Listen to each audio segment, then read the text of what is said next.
pour atteindre un taux d'inclusion financière de 65% chez les adultes et 90% pour les PME à l'horizon 2030. Blue Venture, qui réunit 263 groupes d'épargne, vise à assurer l'inclusion financière des ménages, des pêcheurs, mais également assurer le développement économique durable et équitable des communautés.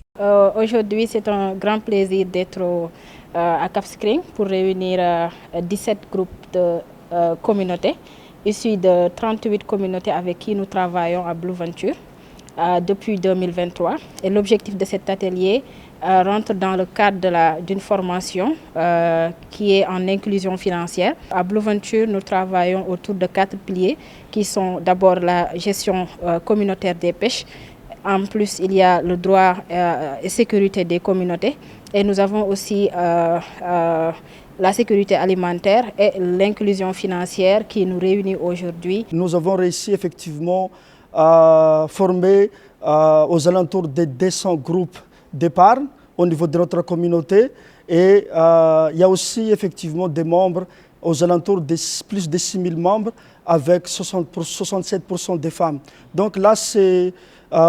pour moi, je pense que c'est mieux effectivement de partager ça avec notre équipe ici, équipe de Blue Venture ici à Sénégal. Et je pense aussi effectivement d'avoir plus de partage avec la communauté. Pour participer à cette journée d'échange, 17 communes ont été mobilisées. D'abord, l'objectif général de cette rencontre, c'est comment pouvoir inclure financièrement ces communautés avec qui nous travaillons. Je rappelle que nous travaillons en Casamance avec 38 communautés et aujourd'hui, ces 38 communautés-là sont représentées dans cette formation-là et nous avons accueilli 17 groupements. L'étape suivante, c'est vraiment accompagner ces femmes-là à pouvoir bénéficier des ressources qu'elles ont commencé à gérer. Donc, l'un de nos piliers, après la gestion des pêcheries, nous pensons que l'étape suivante, c'est la gestion financière, c'est l'inclusion financière. Donc, avant tout financement, je pense que l'important, c'est ce qui est en train de se produire actuellement, qui est la formation. Contrôler les activités de pêche demeure une priorité pour les initiateurs. Nous menons des collectes de données de pêche dans l'aire marine protégée de Oufayal Kassabandial, où nous sommes présentement pour faire cette formation-là. Donc, une fois ces données sont collectées, nous pourrons connaître vraiment le nombre de tonnes de poissons qui a été collecté durant ces 3 derniers mois. Quels sont les types de poissons qui sont pêchés dans la zone? Quelle est la taille?